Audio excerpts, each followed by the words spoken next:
It was Friday. School had finished, and while we hadn't exactly left school together, we were walking our separate ways together. He is very fat, even for a teacher. His belly went as far forward as it did to each side. The effect was to make him appear as a tennis ball with arms, legs, and a head. He spoke in a clear, tenor's voice. He asked lots of questions, but also volunteered a lot about himself. I thought he was kind and useless to me. He meant well, but he only knew about his world and only guessed about mine. Around us and at a discreet distance, other kids walked their separate ways.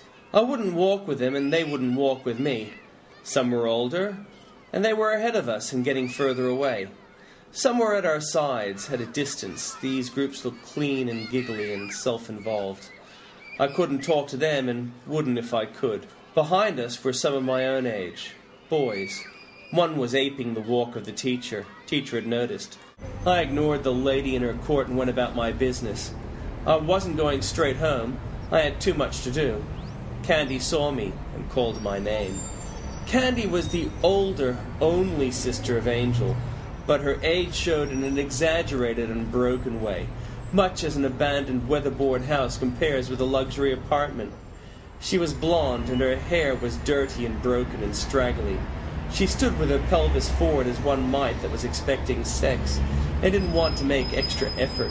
Her voice was broken, and she never enunciated, preferring to slur her words. "Hey, Candy."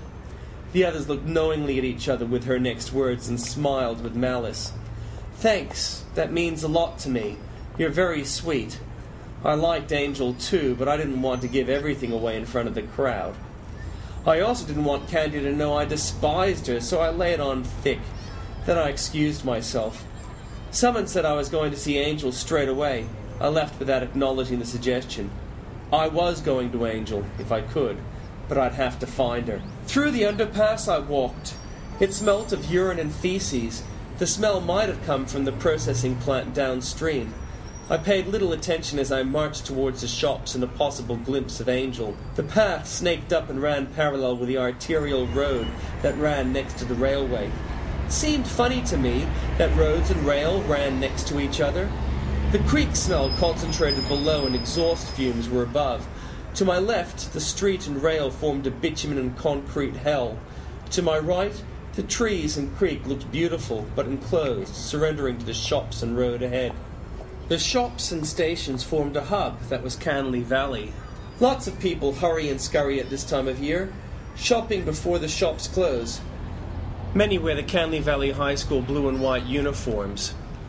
Many wear the chocolate colours of the primary school, or the uniforms of many other schools of Sydney. Angel was working at this time, but she was a suburb away, 10 minutes walking. Canley Valley and the surrounding neighbourhoods is all part of a melting pot of cultures and ethnicities. About 1/3 are Vietnamese, 1/3 are Chinese, and the remaining third make up over 100 other nationalities and races. People don't notice me or clock my uniform, which had caused me no end of trouble during the day. Canley Valley was a poor neighbourhood. Vice was strong and policing difficult when few spoke the language of English when it didn't suit them. I was thinking of Angel and walking. Time flew. I was in the metropolitan hub of southwest Sydney, Cabra Vale. Supermarkets, shops, banks, one police youth club to service 1 million people, and it was here. No movie theatre, Freedom Square, the RSL Park. A group of kids had collected at a bus depot near the railway. I awoke at home. I was tired and could have slept so much more. Mother had returned. She was upset. She'd been drinking. "I'm tired, Mother." This statement was true. "I work at school." This statement was not true. "The teachers never give a fair go. They always favor the Chinese." This last response is something I knew she would accept, and, more importantly, not research. "Chinese kids gang up on us." "I work at school." I had to make that claim. No one would believe that claim to be true. My teachers also made the claim, as they had to as well. No one believed them either. I crossed to the platform where the drunken beggar is alone. "I've nothing to drink, but perhaps you would like to go where the food is good and the people kind?" I had no idea where that might be, but even beauty begins with a lie.